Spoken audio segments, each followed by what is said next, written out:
చేవెళ్ళ శాసనసభ నియోజకవర్గ పరిధిలో చిల్కూర్ సోషల్ వెల్ఫేర్ రెసిడెన్షియల్ స్కూల్లో ఈరోజు చేవెళ్ళ శాసనసభ్యులు కాలేజ్ యాదయ్య గారి అధ్యక్షతన రాష్ట్ర స్థాయి కార్యక్రమాన్ని తీసుకొని ఈ కార్యక్రమంలో శాసన మండలి చీఫ్ విప్ పట్నం మహేందర్ రెడ్డి గారు, అదేవిధంగా శోభారాణి గారు, మధుసూదన్ రెడ్డి గారు, విద్యాశాఖకు సంబంధించిన అదేవిధంగా వెల్ఫేర్ డిపార్ట్మెంట్కి సంబంధించిన అధికారులు, ప్రజాప్రతినిధులు, పాత్రికేయ మిత్రులు, ఈ సోషల్ వెల్ఫేర్ రెసిడెన్షియల్ స్కూల్లో చదువుకుంటున్న విద్యార్థులు ఈ కార్యక్రమంలో పాల్గొని తెలంగాణ రాష్ట్రంలో భవిష్యత్తులో SC, ST, BC, minority residential స్కూల్స్లో చదువుకుంటున్న విద్యార్థుల యొక్క దిశను మార్చే డైట్ ఛార్జెస్ కానీ కాస్మెటిక్ ఛార్జెస్ని పెంచడమే కాకుండా వాళ్ళలో ఉన్న నైపుణ్యాన్ని పెంపొందించి తెలంగాణ రాష్ట్ర పునర్నిర్మాణంలో వాళ్ళందరినీ భాగస్వాములను చేయాలని రాష్ట్ర ప్రభుత్వం ఈ ప్రతిష్టాత్మకమైన కార్యక్రమాన్ని రాష్ట్ర స్థాయిలో మంత్రివర్గ సభ్యులను, పార్లమెంట్ సభ్యులను, శాసనమండలి సభ్యులను, శాసనసభ్యులను, ఐఏఎస్, ఐపీఎస్, ఐఎఫ్ఎస్, ఇతర ఉన్నతాధికారులను ఎవరికి ఎక్కడ అవకాశం ఉంటే అక్కడ రెసిడెన్షియల్ స్కూల్స్లో ఈరోజు ఈ కార్యక్రమంలో పాల్గొనడానికి రాష్ట్ర ప్రభుత్వం ఒక నిర్ణయం తీసుకొని అందులో భాగంగానే ఈరోజు తెలంగాణ రాష్ట్ర ముఖ్యమంత్రిగా ఈ చిల్కూర్ సోషల్ వెల్ఫేర్ రెసిడెన్షియల్ స్కూల్లో నేను ఈ కార్యక్రమంలో పాల్గొనడం జరిగింది. ఇక్కడికి వచ్చే వరకు ఇక్కడ ఇంత అద్భుతమైన రెసిడెన్షియల్ స్కూల్, అదేవిధంగా మల్టీ టాలెంటెడ్ స్టూడెంట్స్, వివిధ వృత్తులలో సెలెక్ట్ అయిన విద్యార్థులు వాళ్ళలో ఉన్న కళను ఇక్కడ ప్రదర్శించడం ద్వారా సోషల్ వెల్ఫేర్ రెసిడెన్షియల్ స్కూళ్ళలో మల్టీ టాలెంటెడ్ విద్యార్థులు ఉన్నారు అని చెప్పి నాకు ఒక అవగాహన, ఒక నమ్మకం, ఆత్మవిశ్వాసం కల్పించినందుకు మీ అందరికీ మనస్ఫూర్తిగా ధన్యవాదాలు తెలియజేస్తున్నా. జనరల్ ఒపీనియన్, జనరల్ పర్సెప్షన్,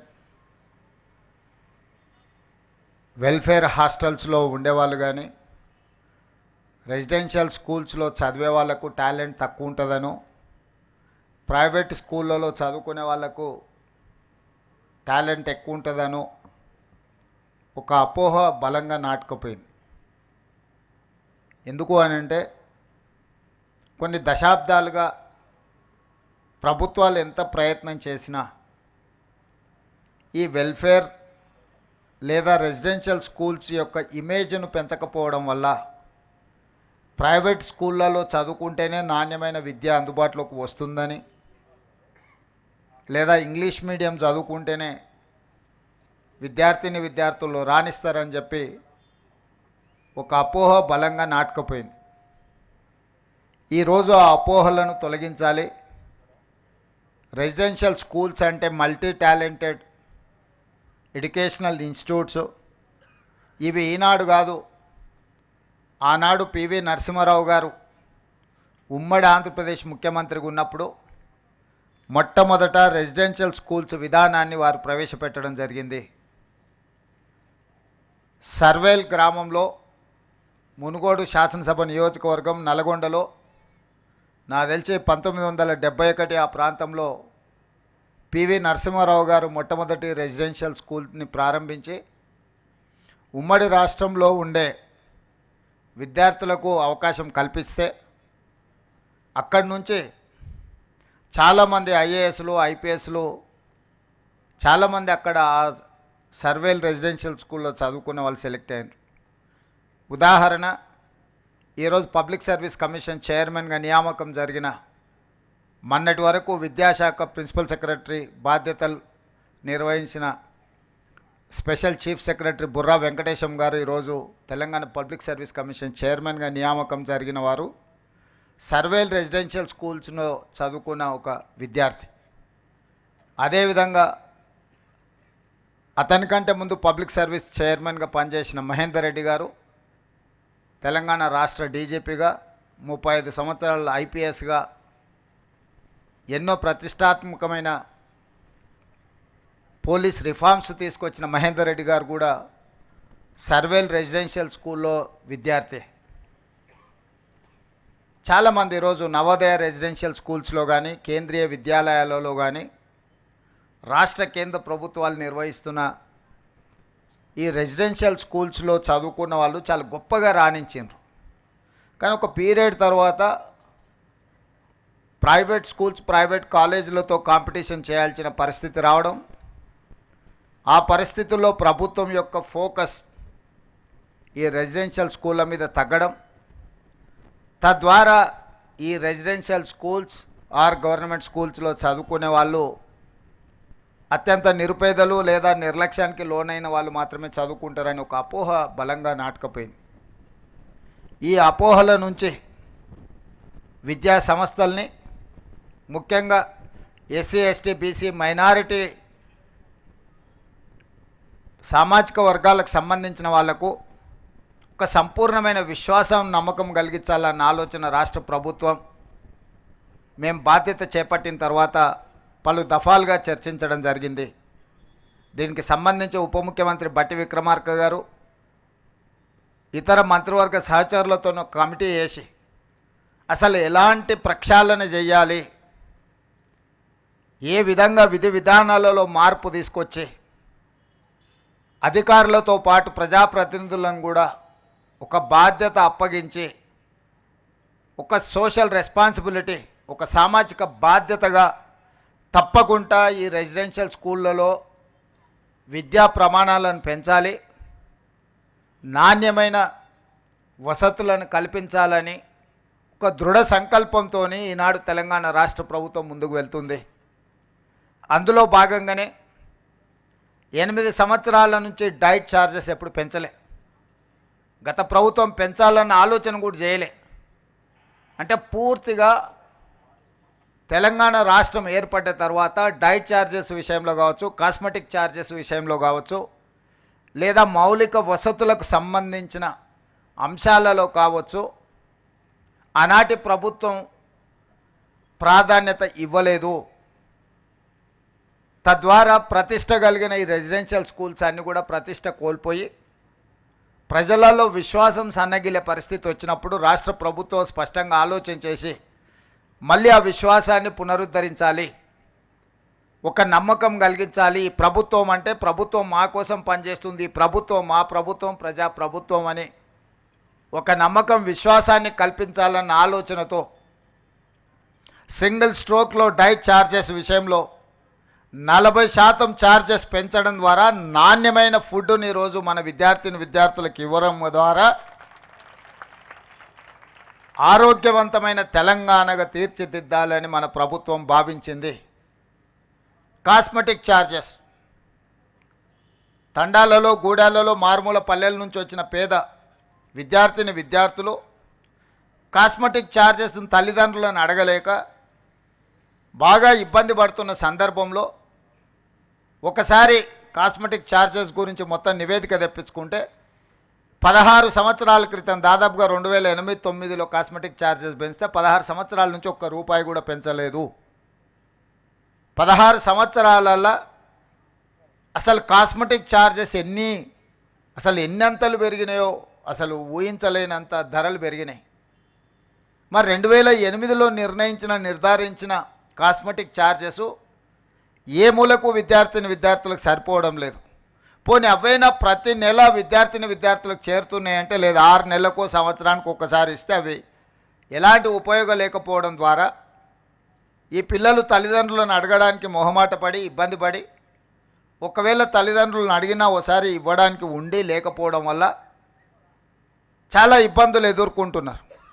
అందుకే ఈరోజు కాస్మెటిక్ ఛార్జెస్ 16 సంవత్సరాల తర్వాత పెంచుతున్నాం కాబట్టి మోర్ దాన్ 200% ఈరోజు మనం పెంచుకోవడం జరిగింది.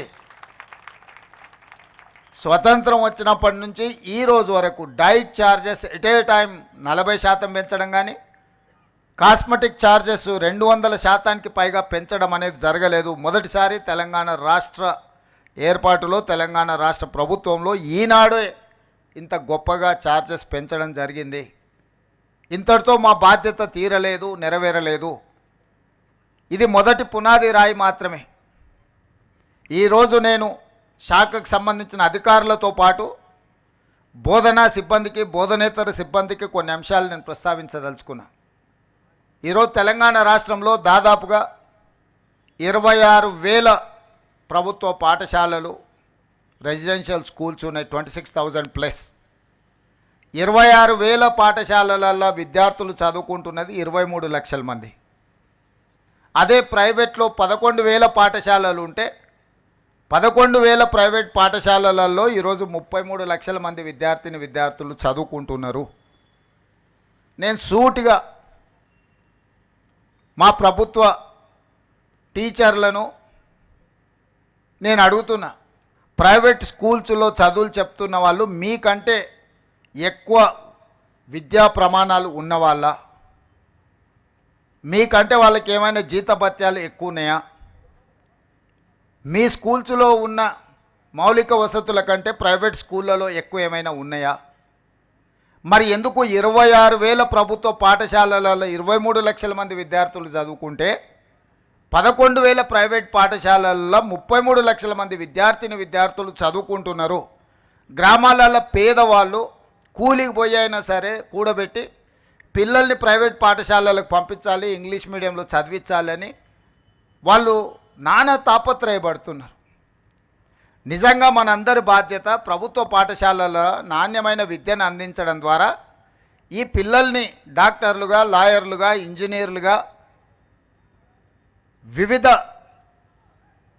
సబ్జెక్ట్స్లో వీళ్ళని నిపుణులుగా తయారు చేసి ఈ దేశ సంపదగా వీళ్ళని మారుస్తే ఈ రాష్ట్ర భవిష్యత్తు కాదు, ఈ దేశ భవిష్యత్తు, ప్రపంచానికి విజ్ఞానాన్ని అందించగలిగిన శక్తి మన విద్యార్థులకు ఉంది. ఈరోజు అమెరికాలో ఉండే సిలికాన్ వ్యాలీకి వెళ్తే మన తెలుగు వాళ్ళు 60% ఉంటారు. ఈ మల్టీ టాలెంటెడ్ స్టూడెంట్స్ని మీరు ఎందుకు గవర్నమెంట్ రెసిడెన్షియల్ స్కూల్స్లో, ఎందుకు గవర్నమెంట్ స్కూల్స్లో నుంచి మనం ప్రొడ్యూస్ చేయలేకపోతున్నాము? ఎందుకు వెనుకబడుతున్నాము? మనం ఎందుకు ఆత్మ పరిశీలన చేసుకోకూడదు? మనం ఎందుకు ఇది మన బాధ్యత అని మనం ఆలోచన చేయకూడదు? అది ప్రభుత్వంలో ఉన్న మా నుంచి మొదలు పెడితే వివిధ శాఖలలో, వివిధ హోదాలలో పనిచేస్తున్న అధికారుల వరకు, అదేవిధంగా బోధనా సిబ్బంది వరకు ఇది మన బాధ్యత కాదా? ఈరోజు మనం ఆ పిల్లలను వాళ్ళకు సరైన విధంగా వసతులు కల్పించకపోతే మనం సమాజానికి చేస్తున్న ద్రోహం కాదా? ఈరోజు వెల్ఫేర్, డెవలప్మెంట్ 2 కళ్ళ లాంటివి. కానీ వెల్ఫేర్లో పెట్టేది ప్రతి పైసా ఖర్చు కాదు. ముఖ్యంగా విద్యాశాఖ మీద, విద్యార్థుల మీద మనం పెడుతున్న పెట్టుబడి ఖర్చు కాదు. అది భవిష్యత్తు కోసం పెట్టుబడి. భవిష్యత్తు పునర్నిర్మాణంలో తెలంగాణ రాష్ట్రం అభివృద్ధి సాధించాలి అని అంటే అది పెట్టుబడిగా చూడాలి. ఈరోజు మన వెల్ఫేర్ హాస్టల్స్లో వాళ్ళ కోసం విద్యార్థులకు ఇస్తున్న డైట్ ఛార్జెసో, లేకపోతే కాస్మెటిక్ ఛార్జెసో, లేదా ఇన్ఫ్రాస్ట్రక్చర్ మీద అవి స్టేడియంలు కావచ్చు, వాళ్ళకున్న వసతులు కావచ్చు. చాలాసార్లు టీవీలలో, పేపర్లలో చూస్తుంటాం, వందలాది మంది విద్యార్థులు ఉంటారు, 4 టాయిలెట్స్ ఉన్నాయని పెద్ద క్యూ చూపిస్తుంటారు. లేకపోతే తాగడానికి నీళ్లు లేవు, నీళ్ళు ఎక్కడికే వెళ్ళి మధ్యాహ్నం లంచ్ టైంలో వాళ్ళు నానా ఇబ్బంది పడుతున్నారు. లేకపోతే పిల్లలు పడుకోవడానికి చలికాలం వస్తే కనీసం వసతులు కూడా లేవు, కనీసం కప్పుకోవడానికి దుప్పట్లు కూడా లేవు. పాఠశాల ప్రారంభోత్సవ రోజుల్లోనే వాళ్ళకు స్కూల్ డ్రెస్సెస్ కానీ, లేకపోతే టెక్స్ట్ బుక్కులు కానీ ఇతర ఇవ్వడం లేదు అని మనం ఇప్పటికీ టీవీలలో, పేపర్లలో చూస్తున్నాం. ప్రతిసారి అకాడమిక్ ఇయర్ స్టార్టింగ్లో ఈ సమస్యలను అన్నిటిని చూస్తున్నాం. మరి 40, 50, 60, 70 ఏండ్ల నుంచి మనం నేర్చుకున్నది ఏంది? మనకు తెలుసు నెక్స్ట్ ఇయర్ జూన్లో అకాడమిక్ ఇయర్ స్టార్ట్ అవుద్ది అని. మరి జూన్లో స్కూల్స్ కాలేజీలు స్టార్ట్ అవుతున్నాయంటే మనం ఒక సంవత్సరం ముందు నుంచే నెక్స్ట్ ఫైనాన్షియల్ ఇయర్కి ప్రణాళిక చేసుకొని ఏ విధంగా వాళ్ళకు స్కూల్ డ్రెస్ల నుంచి మొదలు పెడితే వాళ్ళకి పాఠ్యపుస్తకాల వరకు విత్ ఇన్ ద టైం అందించాలి అన్న ఆలోచన మనం ఎందుకు ప్రణాళికబద్ధంగా చేసుకోలేకపోతున్నాము? మనం ఐఏఎస్లని ఇంత ఉన్నతాధికారులను ఇంత వ్యవస్థను పెట్టుకొని ఈ వ్యవస్థ ఈ సమస్యను పరిష్కరించడానికి ఎందుకు మనం ప్రణాళికబద్ధంగా ముందుకు వెళ్తలేము? ఇది ప్రభుత్వ పరంగా మనం ఆత్మ పరిశీలన చేసుకోవాల్సిన అవసరం ఉన్నది. పిల్లలు అకాడమిక్ ఇయర్ స్టార్ట్ అయినాక పుస్తకాలు రాకపోతే 6 నెలల తర్వాత మనం ఇస్తే ఏం ప్రయోజనం? ఆ స్కూల్ పిల్లలకి ఇవ్వాల్సిన స్కూల్ డ్రెస్సులు విత్ ఇన్ ద టైం ఇవ్వకపోతే వాటి ప్రయోజనం ఏంది? ఇట్లాంటి సమస్యల్ని ప్రతి సంవత్సరం వచ్చే సమస్యలు శాశ్వతంగా వీటికి ఒక పరిష్కారం చూపించాల్సిన బాధ్యత పాలకుల మీద, ప్రభుత్వం మీద, ఉన్నత అధికారుల మీద ఉన్నది. ఈ బాధ్యత నుంచి మనం తప్పించుకోలేము, ఈ బాధ్యత నుంచి మనం పారిపోలేము. ఈ బాధ్యతను సామాజిక బాధ్యతగా మనం తీసుకోవాల్సిన అవసరం ఉన్నది. అదేవిధంగా నిన్న మనం చాలా హాస్టల్స్ వీటిలో ఫుడ్ పాయిజన్ అయినట్టు పిల్లల్ని హాస్పిటల్కు తీసుకెళ్ళి ఈ మధ్యకాలంలోనే ఒక అమ్మాయి చనిపోవడం అనేది ఆ తల్లిదండ్రులకు ఎంత బాధ ఉంటుంది. ఆర్థిక పరిస్థితి బాలేకపోవడం వల్ల తల్లిదండ్రులు వాళ్ళ పిల్లల్ని హాస్టల్స్లో పెడుతుండ్రు, కానీ వాళ్ళ పిల్లల మీద ప్రేమ లేక కాదు కదా. వందలాది కోట్ల రూపాయలు సంపాదించిన తల్లిదండ్రులకు వాళ్ళ పిల్లల మీద ఎంత ప్రేమ ఉంటుందో, రోజు కూలీ చేసుకున్న పేదవాడికి కూడా తన కన్నబిడ్డల మీద అంతకంటే ఎక్కువ ప్రేమ ఉంటుంది తప్ప తక్కువేం ఉండదు. శ్రీమంతులకు వాళ్ళ పిల్లల పట్ల ఎక్కువ ప్రేమ ఉంటుంది, పేదలకు ప్రేమ తక్కువ ఉంటుంది అన్న భావన సరైనది కాదు.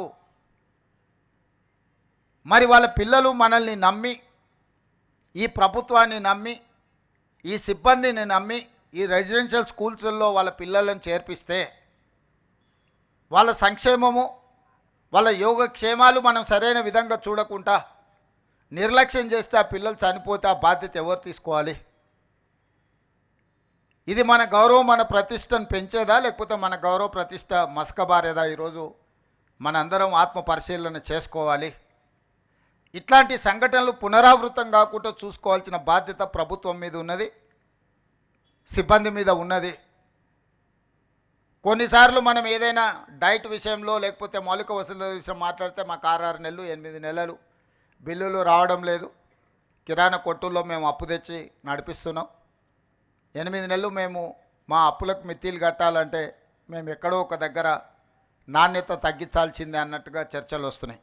అందుకే ఈనాడు ప్రభుత్వం స్పష్టంగా నిర్ణయం తీసుకున్నది, ఎవ్రీ మంత్ 10th లోపల గ్రీన్ ఛానల్ ద్వారా అన్ని నిధులు ఈ రెసిడెన్షియల్ స్కూల్స్కి, హాస్టల్స్కి, కాలేజెస్కి సంబంధించిన ప్రతి రూపాయి 10 తారీఖు లోపల గ్రీన్ ఛానల్ అడగాల్సిన పని లేకుండా స్ట్రైట్గా వాళ్ళ ఖాతాలకు పోయే విధంగా, అది డైట్ ఛార్జెస్ కావచ్చు, కాస్మెటిక్ ఛార్జెస్ కావచ్చు, ఇతర విద్యా సంస్థల నిర్వహణకు సంబంధించిన నిధులు ప్రతి నెల 10 తారీఖు లోపల ఆటోమేటిక్గా విడుదలయ్యేటట్టు ఈ మధ్యనే ఆర్థిక శాఖ మంత్రి గారికి, అధికారులకు నేను ఆదేశాలు ఇవ్వడం జరిగింది. ప్రతి నెల నేనే స్వయంగా పర్యవేక్షించి మీకు చేరడానికి అవసరమైన అన్ని నిర్ణయాలు తీసుకోవాలని ఈరోజు ప్రభుత్వం నిర్ణయించింది. అదేవిధంగా గతంలో మీ స్కూల్ డ్రెస్లు ఎవరో ప్రైవేట్ కంపెనీలకు ఇస్తే వాళ్ళు సెప్టెంబర్, అక్టోబర్ వస్తే కూడా అప్పుడప్పుడు డిసెంబర్ వరకు కూడా కొన్ని విడతలుగా స్కూల్ డ్రెస్సులు ఇచ్చేవాళ్ళు.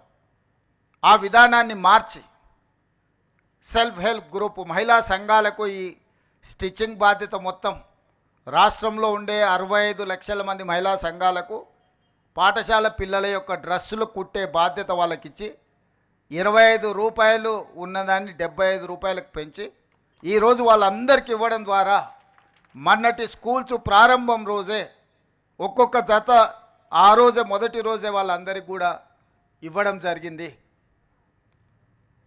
వాళ్ళ బట్టలు వాళ్ళకి అందుబాటులో ఇవ్వడమే కాకుండా టెక్స్ట్ బుక్కులు కూడా మొదటి రోజే ఇచ్చే విధంగా మన ప్రభుత్వం వచ్చినాక చర్యలు చేపట్టింది.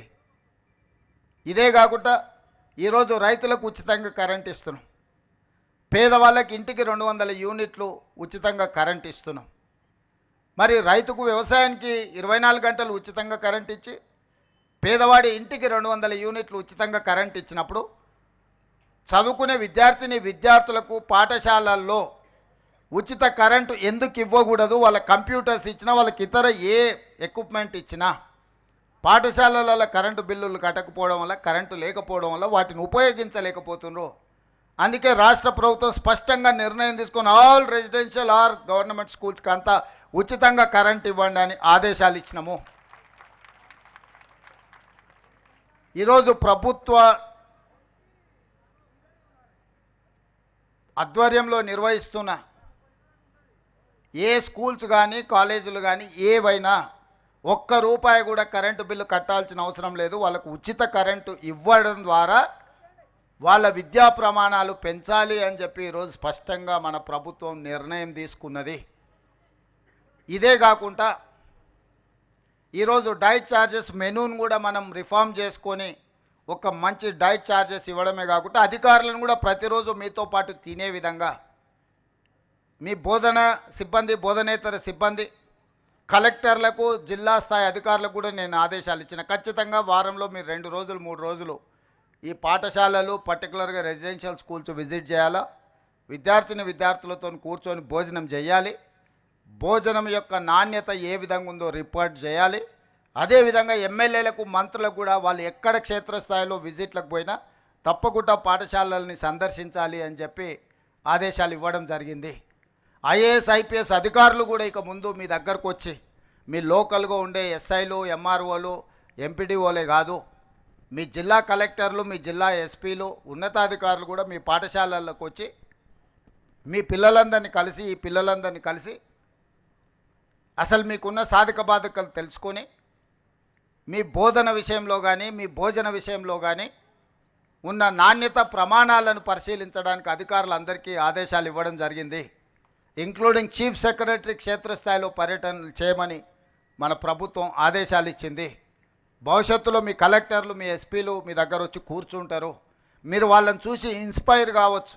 ఐఏఎస్, ఐపీఎస్లు అయితే ఏ రకంగా మీరు రాణించవచ్చో, భవిష్యత్తులో మీకు ఒక రోల్ మోడల్ ఉండాలి అని అంటే ప్రజాప్రతినిధులతో పాటు ఉన్నతాధికారులు కూడా మీ హాస్టల్స్ మీ దగ్గరికి వస్తే ఖచ్చితంగా వాళ్ళందరూ కూడా మిమ్మల్ని ఇన్స్పైర్ చేసే అవకాశం ఉంటుంది. వాళ్ళకు కూడా అందుకే ఆదేశాలు ఇచ్చినాం. ఇదే కాకుండా ఈరోజు డాక్టర్లుగానో, లాయర్లుగానో, ఇంజనీర్లుగానో, ముఖ్యంగా ఇంజనీరింగ్ సైడ్ ఎవ్రీ ఇయర్ మనం ఆల్మోస్ట్ 1,00,000 నుంచి 1,10,000 మంది ఇంజనీరింగ్ విద్యార్థులు పట్టాలు తీసుకొని బయటకు వస్తారు. ఉద్యోగాలు 10,000 మందికి కూడా వస్తలేవు. దీని కారణం ఏంది అంటే పట్టా సర్టిఫికేట్ తీసుకుంటారు కానీ వృత్తి నైపుణ్యం ఉండడం లేదు, స్కిల్ లేకపోవడం వల్ల. అందుకే ఈరోజు డిప్లొమా నుంచి certificate course, diploma course, degree course ఏది మీ సర్టిఫికేట్ వచ్చినా మీకు నైపుణ్యం లేకపోతే మీకు ఉద్యోగ ఉపాధి అవకాశాలు రావు. మీరు ఉద్యోగం చేయడమే కాదు, 10 మందికి ఉద్యోగాలు ఇవ్వాలంటే మీలో నైపుణ్యం పెరగాలి. అందుకే తెలంగాణ రాష్ట్రంలో 75 ఐటీఐలను, ఇండస్ట్రియల్ ట్రైనింగ్ ఇన్స్టిట్యూట్స్ 50-60 సంవత్సరాల క్రితం మొదలు పెడితే వాటి సిలబస్ ఆ రోజుల్లోనే నిర్ణయించారు. ప్రపంచం ఎంతో వేగంగా అభివృద్ధి పదం వైపు నడుస్తుంది కానీ అక్కడ సిలబస్ మాత్రం మారలే. మనం పుట్టకముందు ఉన్న సిలబస్ ఈరోజు మనం అక్కడ ట్రైనింగ్ తీసుకుంటున్నాం. ప్లంబరో, ఎలక్ట్రీషియనో, మెకానికో, లేకపోతే ఇతర చాలా అంశాల పట్ల మనం ట్రైనింగ్ తీసుకుంటున్నాం. కానీ అది బయటకు వస్తే మనం ఇక్కడ నేర్చుకుంటున్న దానికి బయట ప్రపంచంలో ఉన్నదానికి ఏమాత్రం పొంతం లేదు. ఎంతో అవుట్డేటెడ్ అయిపోయిన సిలబస్ నేర్చుకుంటున్నాం.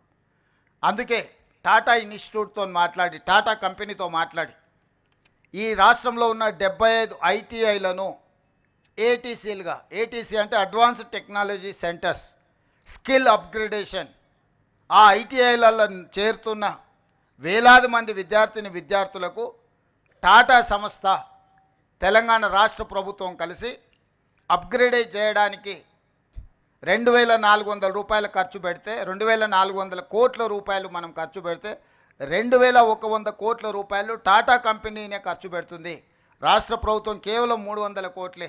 14% స్టేట్ గవర్నమెంట్ పెడితే 86% టాటా సంస్థ పెట్టి ఈ 75 ఐటీఐలను ఏటీసీలుగా అప్గ్రేడ్ చేసి అందులో చేరుతున్న వాళ్ళకి ఈనాడు పోటీ ప్రపంచంలో ఏ టాలెంట్ అవసరం ఉందో ఆ టాలెంట్ నేర్పించి వాళ్ళకు ఉద్యోగాలు కూడా టాటా కంపెనీ ఇవ్వడానికి ఈరోజు ముందుకు వచ్చింది. ఇది ఒక గొప్ప మార్పు తెలంగాణ రాష్ట్రంలో.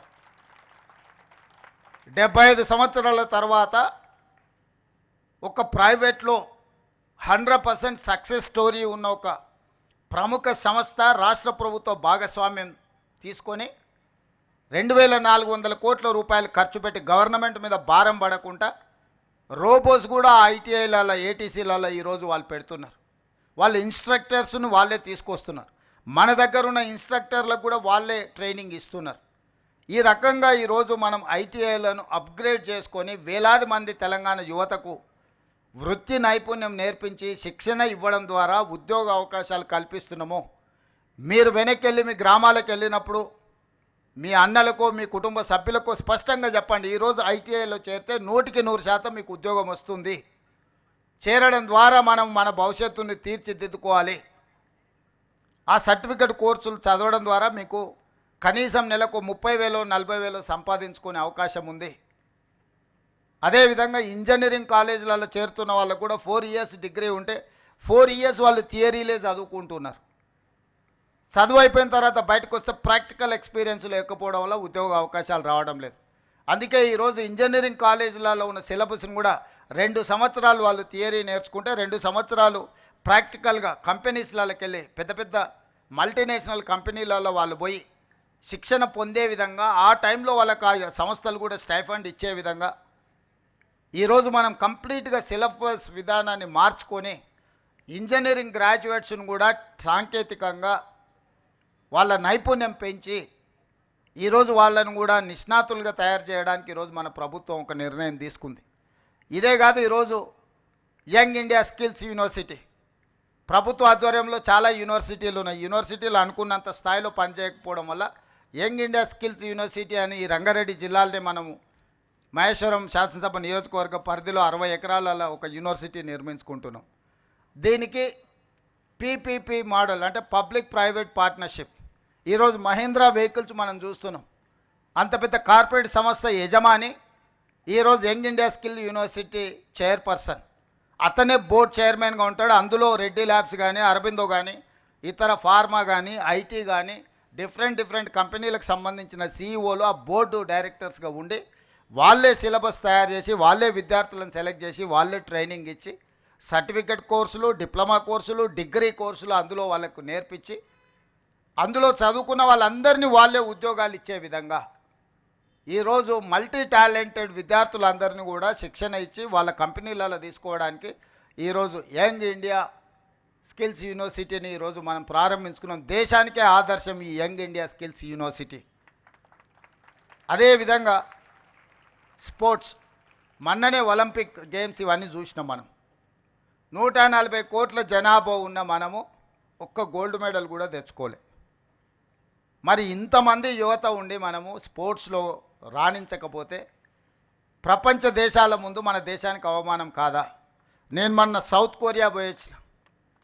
అక్కడ సౌత్ కొరియా స్పోర్ట్స్ యూనివర్సిటీ పోతే ఆ దేశానికి 32 మెడల్స్ వస్తే ఆ ఒక్క యూనివర్సిటీలోనే 16 మెడల్స్ వచ్చినాయి.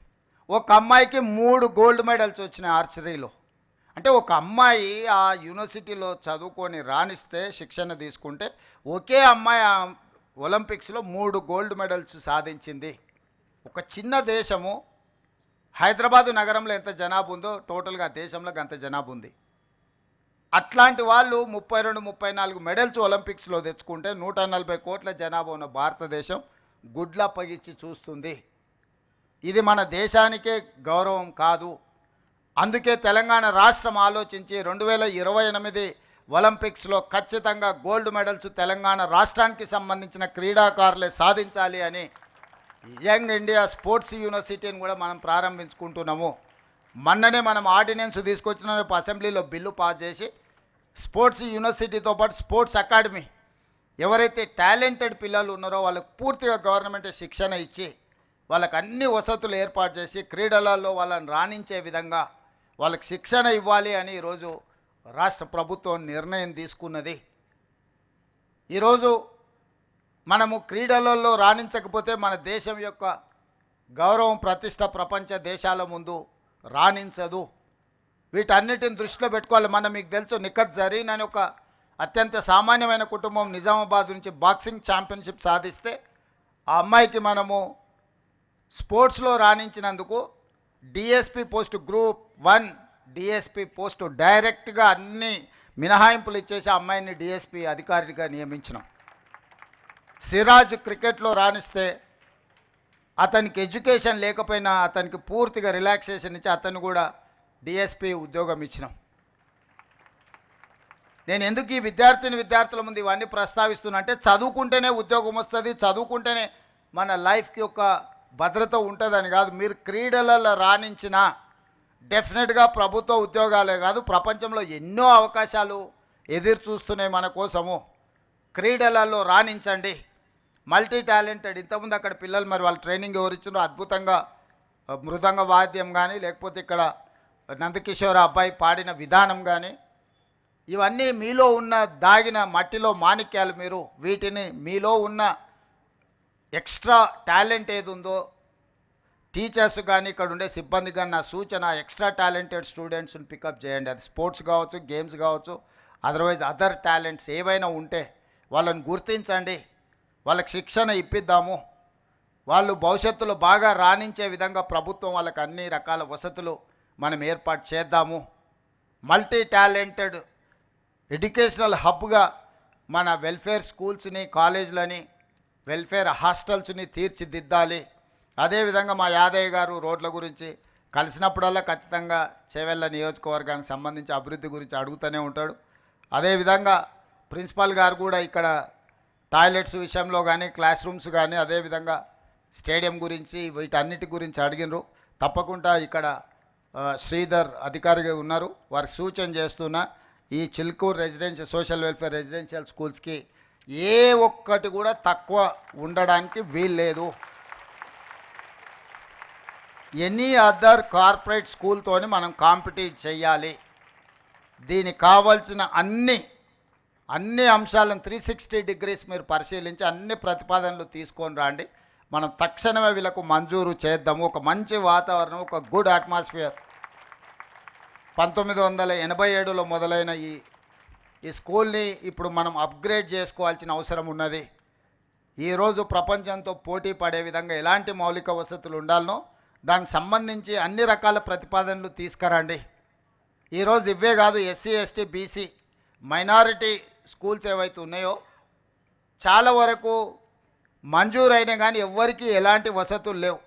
పోల్ట్రీ ఫార్మ్స్ బంద్ అయితే అందులోనో, లేకపోతే ఎవరైనా దివాలా తీసిన కాలేజీలు ఉంటే అందులోనూ ఈ రెసిడెన్షియల్ స్కూల్స్ నడుపుతున్నారు. దాంతో బాగా ఇబ్బంది ఎదుర్కొంటున్నారు. అందుకే young India integrated residential schools అని ఒక నూతన విధానం, దేశంలో ఎక్కడ లేని విధానం మనం తీసుకొచ్చినాం. చేవెళ్ళకు కూడా అది ఇస్తున్నాం. అంటే ప్రతి నియోజకవర్గంలో 25 ఎకరాలలో 120 నుంచి 150 కోట్ల వరకు పెట్టుబడి పెట్టి ఒక అద్భుతంగా కార్పొరేట్ స్కూల్స్ లెవెల్లో ఇన్ఫ్రాస్ట్రక్చర్ ఇచ్చి ఎస్సీ, ఎస్టీ, బీసీ, మైనారిటీ పిల్లలందరూ 2000 నుంచి 2500 మంది విద్యార్థులు ఒకే దగ్గర చదువుకునే విధంగా ఈరోజు మౌలిక వసతులు ఏర్పాటు చేయడానికి రాష్ట్ర ప్రభుత్వం నిర్ణయం తీసుకున్నది.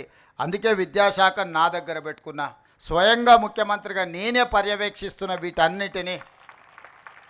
Young India integrated residential schools కావచ్చు, యంగ్ ఇండియా స్కిల్స్ యూనివర్సిటీ కావచ్చు, యంగ్ ఇండియా స్పోర్ట్స్ యూనివర్సిటీ కావచ్చు, ఆల్ వెల్ఫేర్ రెసిడెన్షియల్ స్కూల్స్ వీటన్నిటిని నేనే ప్రత్యక్షంగా పర్యవేక్షించి వీటిని పూర్తిగా కోల్పోయిన ప్రతిష్టను మళ్ళీ సాధించుకునే వరకు మనందరం కష్టపడి పనిచేయాలని చెప్పి ముఖ్యమంత్రి దగ్గర ఉంటేనే అధికారులు గౌరవంతోనో భయంతోనో సామాజిక బాధ్యతతోనో పనిచేస్తారన్న ఆలోచనతోని ఈరోజు మంచి అధికారులను నియమించడం జరిగింది.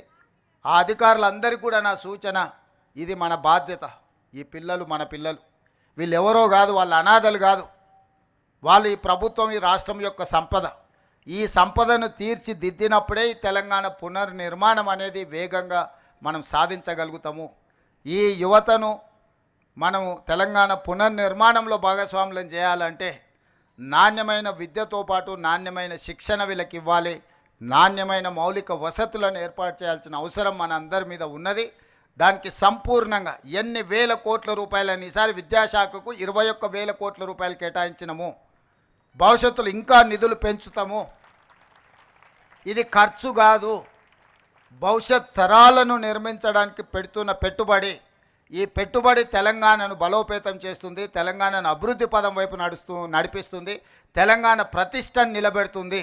ఈరోజు ఈ వెల్ఫేర్ రెసిడెన్షియల్ స్కూల్స్ కాలేజెస్ మీద పెడుతున్న పెట్టుబడి మనం ఖర్చుగా చూడొద్దు, దీన్ని భవిష్యత్ తరాల పెట్టుబడిగా చూడాలి. అందుకే ఈ బాధ్యత, ఈ రెస్పాన్సిబిలిటీ నేనే తీసుకున్నా, నేనే స్వయంగా పర్యవేక్షిస్తా.